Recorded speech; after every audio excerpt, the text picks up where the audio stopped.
আগে শুনছেন বাবু, আপনি কি গোপাল দাদা? আগে হ্যাঁ, আমি গোপাল। বলুন কি দরকার।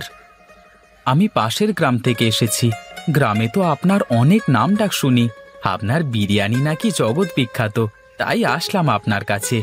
কিছু বিরিয়ানি দরকার ছিল। হ্যাঁ হ্যাঁ, তা কবে লাগবে, কি বিরিয়ানি লাগবে, কটা সময় লাগবে, কতটুকু লাগবে সব বলে যান, সময় মতো পৌঁছে দেব। ঠিক আছে? আপনি কি কি বিরিয়ানি তৈরি করতে পারেন আমাকে একটু বলুন তো শুনি। কাচ্চি, মোরগ, পোলাও, রাজস্থানি, কাশ্মীরি, যা চাইবেন তাই বানিয়ে দেব, কোনো সমস্যা নেই। আচ্ছা ঠিক আছে। পরশু আমার মেয়ের বিয়ে, প্রায় ৬০ জন লোকের দাওয়াত করেছি, সবার জন্য বিরিয়ানি তৈরি করতে হবে। আচ্ছা ঠিক আছে, সে বানিয়ে দেব, কিন্তু কি বিরিয়ানি বানাবো সেটা তো বললেন না। ঠিক আছে, তুমি এক কাজ করো, মোরগ পোলাও বানিয়ে দিও, তাহলেই হবে। আচ্ছা ঠিক আছে, তাই হবে। তুমি যাও, আমি সময় মতো সব পৌঁছে দেব। আচ্ছা ঠিক আছে, এই নাও ১০,০০০ টাকা, এটা অ্যাডভান্স করে গেলাম, বাকিটা পরে দিয়ে দেব, কেমন? আচ্ছা ঠিক আছে, ঠিক আছে, যাও তবে। যাক, আজকে অনেক দিন পর একটা বড় কাজ পাওয়া গেছে। যাই যাই, বাজারে যাই, তাড়াতাড়ি বাজারে গিয়ে বাজারটা করে ফেলি। গিন্নি, ও গিন্নি, কোথায় গো? বাজারের ব্যাগটা একটু নিয়ে বাইরে এসো দেখি। কি গো, তুমি এখন আবার ব্যাগ নিয়ে কি করবে? অনেক বড় একটা কাজ পেয়েছি গো, তাই বাজার করতে যেতে হবে। যাক বাবা, ওপরওয়ালা অবশেষে তাহলে মনে হয় আমাদের দিকে মুখ তুলে তাকিয়েছে।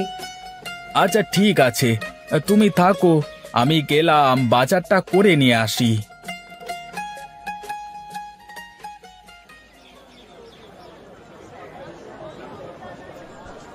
আরে ভোলা দাদা, তা কি খবর গো তোমার? খবর আর কি, তোমাকে তো আজকাল আর দেখাই যায় না। এখন তো আগের মতো তেমন বেচা বিক্রিও হয় না গো। কেন কেন, এমন কেন? বেচা বিক্রি না হওয়ার কি আছে? হ্যাঁ, বেচা বিক্রি হবে কেমন করে? আগে তুমি দিনে দিনে মন মন চাল নিয়ে যেতে, এখন তো আর নাও না। না রে, সব কিছুর দাম খুব বেড়ে গেছে, এখন আর আগের মতো ব্যবসা হয় না, শুধু আমার নামটাই রয়ে গেছে। তা আজ কতটুকু চাল দেব তোমাকে, বলো? দে দে, আজকে ১ বস্তা ভালো দেখে বাসমতি চাল দে তো দেখি। একটু সবুর করো, ভালো চাল কিছুক্ষণের মধ্যেই দোকানে চলে আসবে। আচ্ছা ঠিক আছে, তাহলে আমি ওদিকটায় বাজারগুলো সেরে নিই, তারপর যাওয়ার সময় ভ্যানে তোর চালের বস্তা উঠিয়ে নিয়ে বাড়ি চলে যাব। আচ্ছা ঠিক আছে, তাই করো। বাজারটা সেরে আসো আগে, ততক্ষণে আমার ভালো চালটা চলে আসবে দোকানে।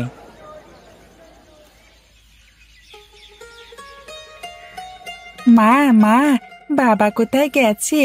বাবাকে দেখছি না যে, কোথায় বাবা? তোমার বাবা কোথায় গেছে তা তো আমি জানি না, কিন্তু আমার বাবা তো আমার সামনে আছে। এসো বাবা, আমার কাছে এসো। না, এখন আমি তোমার কাছে যাব না, তুমি আগে বলো আমার বাবা কোথায়, আমি বাবার সাথে কথা বলবো। আচ্ছা, কি বলবা আমাকে, আগে বলো তো শুনি। ওই যে ওই বাড়ির ছুটকি আছে না, ওই ছুটকিটা আজকে বিরিয়ানি খেয়েছে আমাকে লোভ দেখিয়ে দেখিয়ে, তাই আমিও বিরিয়ানি খাবো ছুটকিকে দেখিয়ে দেখিয়ে।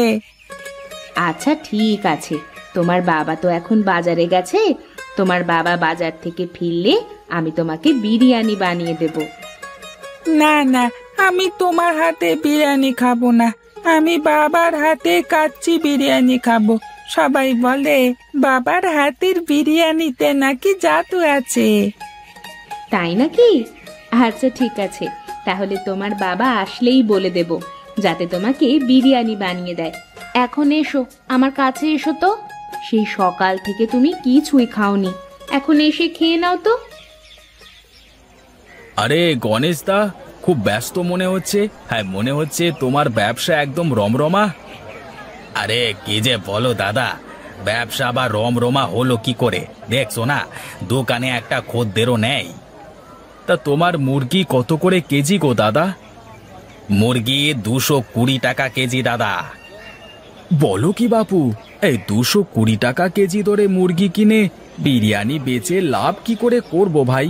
একটু কম করে রাখো দাদা। না গো ভাই, কম রাখবার কোনো সুযোগ নেই গো। মুরগির বাজারে আগুন, বিশ্বাস না হলে পুরো বাজারটা ঘুরে দেখে আসো। তাহলে আর কি করি বলো তো? এত টাকা দিয়ে মুরগি কিনে বিরিয়ানি বিক্রি করে আরো লোকসান হয়ে যাবে। মুরগির দাম এত বেড়ে গেল কি করে, এটাই তো মাথায় ঢুকছে না। আরে মুরগির খুব রোগ হচ্ছে গো। 20টা মুরগি নিয়ে আসলে 10টাই মারা যাচ্ছে। এবার বলো মুরগির দাম বাড়বে না কেন? 10টা মুরগি ফেলে দিলে বাকি মুরগিতে বেশি লাভ করে সেগুলোতে পৌঁছাতে হবে তো নাকি? সেই মরে যাওয়া মুরগিগুলো কি করছো ভাই? ওগুলো আর কি করব, ফেলে দেওয়া ছাড়া তো আর কোনো কিছুই করবার নেই। তোমাকে আমি একটা কথা বলি তাহলে, মরে যাওয়া মুরগিগুলো রোজ কেটে কেটে আমাকে দেবে। হ্যাঁ, আমি 50 টাকা কেজি দেব, তাতে তোমারও লাভ হলো আমারও লাভ হলো। কিন্তু তুমি মরে যাওয়া মুরগি নিয়ে কি করবে শুনি? মরা মুরগির বিরিয়ানি বানিয়ে মানুষকে সস্তায় খাওয়াবো।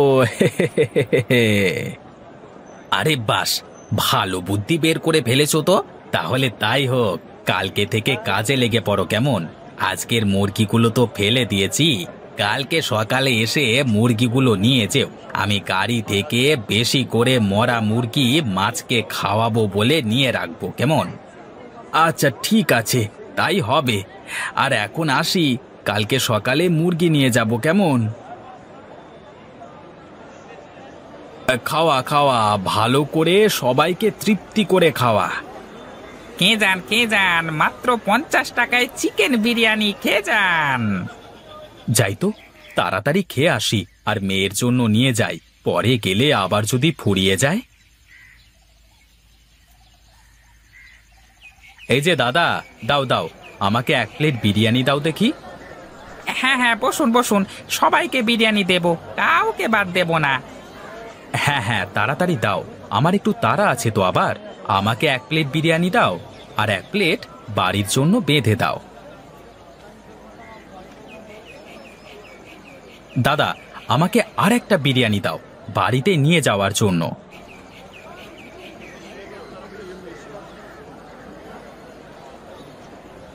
এই যে, এই নাও, এই যে, এই ধরো 100 টাকা।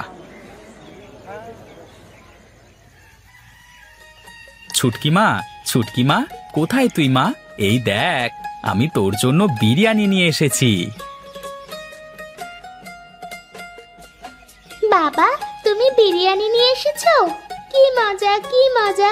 দাও দাও, আমি বিরিয়ানি নিয়ে ছোটনের বাড়িতে যাব। কেন মা, তুই ছোটনের বাড়িতে যাবি কেন? কাল আমি ওকে না দিয়ে বিরিয়ানি খেয়েছি, তাই ছোটন না আমার সাথে কথাও বলছে না, আমার সাথে খেলছেও না। তাই আজ আমি বিরিয়ানিটা ওকে সাথে করে নিয়ে খাবো। আচ্ছা ঠিক আছে, যাও তবে, কিন্তু তাড়াতাড়ি বাড়িতে চলে আসবে, কেমন? আচ্ছা ঠিক আছে বাবা। ছোটন ছোটন দেখ, আমি তোর জন্য বিরিয়ানি নিয়ে এসেছি। কোথায় গেলি তুই? সত্যি ছুটকি, তুই আমার জন্য বিরিয়ানি নিয়ে এসেছিস? আরে হ্যাঁ, এই দেখ আমার হাতে। যা, ঘর থেকে একটা থালা নিয়ে আয়, দুজনে বসে একসাথে বিরিয়ানি খাবো। আমি গেলাম রে মালতী, ছেলেটাকে বাড়িতে একা রেখে এসেছি, কি করছে কে জানে। হ্যাঁ দিদি, আমিও যাব। আমার মেয়েটাও যা চঞ্চল হয়েছে, কোথায় যে কি কি করে বেড়াচ্ছে কে জানে। হ্যাঁ চল চল, বাড়িতে যাই, চল।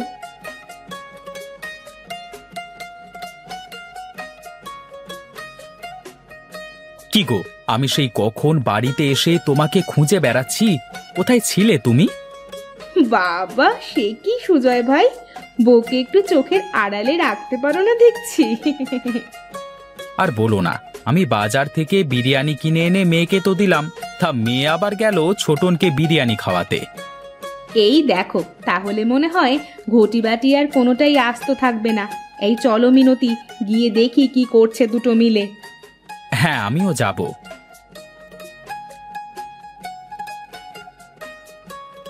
ছুটকি, ছোটন। আরে আরে, এ কি হয়েছে আমাদের বাচ্চাদের? আরে আরে, কারোর তো জ্ঞান নেই। কি হলো হঠাৎ করে? তাড়াতাড়ি এদের হাসপাতালে নিয়ে যাওয়ার ব্যবস্থা করো। হ্যাঁ হ্যাঁ, আমি ছুটকিকে নিচ্ছি। আর কেউ ছোটনকে নিয়ে হাসপাতালে চলো চলো চলো। ডাক্তারবাবু, বাচ্চাদের এখন কি অবস্থা? হ্যাঁ, চিন্তা করবার কোনো কারণ নেই। বাচ্চারা এখন সুস্থ আছে, কিন্তু আপনারা কি বলতে পারেন বাচ্চারা শেষ কি খেয়েছিল? হ্যাঁ ডাক্তারবাবু, আমি তো গোপালের হোটেল থেকে বিরিয়ানি কিনে নিয়ে গিয়েছিলাম। বাচ্চারা সেই বিরিয়ানি খেয়েছে। ওই বিরিয়ানিতে অনেক সমস্যা আছে। বাচ্চারা যেন আর কখনো এই ধরনের কোনো খাবার না খায়। এই গোপাল, তুই বল আমাদের, তুই বিরিয়ানিতে কি মিশিয়েছিস যে কারণে বাচ্চারা খেয়ে বাচ্চাদের আজকে এই অবস্থা হয়েছে? আমার শিক্ষা হয়ে গেছে। আমি অতিরিক্ত লোভের আশায় লোকজনদের মরা মুরগি দিয়ে বিরিয়ানি করে খাইয়েছি। কখনো ভাবিনি যে এর পার্শ্ব প্রতিক্রিয়া কি হতে পারে। আমি আজ সবাইকে কথা দিচ্ছি, আমি আর কখনো এমন কাজ করব না। আমার উচিত শিক্ষা হয়ে গেছে। ছি, আপনি সামান্য লোভের আশায় এমন কাজ করতে পারলেন? আজ যদি ওদেরকে সঠিক সময়ে না আনা হতো, তবে গ্রামের দুটো সরল শিশু প্রাণ চলে যেত। আমার ভুল হয়ে গেছে ডাক্তারবাবু। আমি কথা দিলাম, আমি আর এমন কাজ কোনোদিনই করব না।